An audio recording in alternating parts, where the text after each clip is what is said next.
Kas esi tu? Jēzus Kristus, Dāvida dēla, Ābrahāma dēla, cilts grāmata. Ābrahāms dzemdināja Īzāku. Īzāks dzemdināja Jēkabu.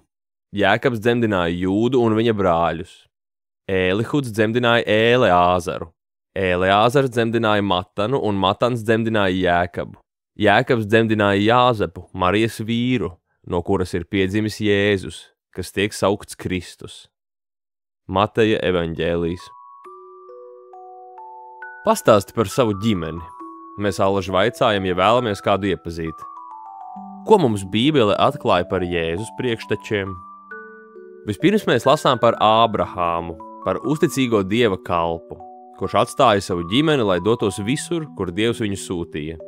Viņa ticības mērs bija liels, bet tomēr jāatzīst, ka, lai glābtu savu dzīvību, viņš savu dēlu Ismaēlu pameta tuksnesī un savu sievu Sāru ļāva ievest cita vīrieša harēmā. Īzāks? Mēs viņu godinām kā jaunekli, kurš bez kurnēšanas izpildīja Dieva pavēles un bija gatavs atdot pat savu dzīvību, ja tas būtu nepieciešams.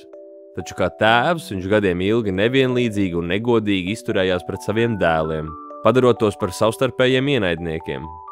Jēkabs? Cilvēks, kurš savu dzīves ceļu mēģināja izlaust ar krāpšanos, līdz pēdīgi nonāca pie secinājuma, ka visa palīdzība nāk tikai un vienīgi no Dieva, un tikai tad visu vērsa par labu. Mums nav laika pakavēties pie visiem Jēzus senčiem. Pie uzticīgā ķēniņa Dāvida, kurš bija arī laulības pārkāpējs un slepkava, pie Rahabas, nožēlojamas prostitūtas, kura augstsirdīgi izglāba Izraēlas spiegus, pie uzticīgā ķēniņa Hiskija, kura dēls Manasī upurēja pats savu bērnu. Labais un ļaunais, ticība un neticība parādās visos Jēzus ciltskoka zaros. Jēzus senči ir tādi paši kā mēs.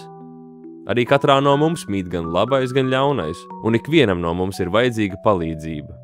Sūtot Jēzu, Dievs ir uzklausījis mūsu saucienus. Nāc, Kungs Jēzu, mūsu vidū, un esi mūsu glābējs. Āmen.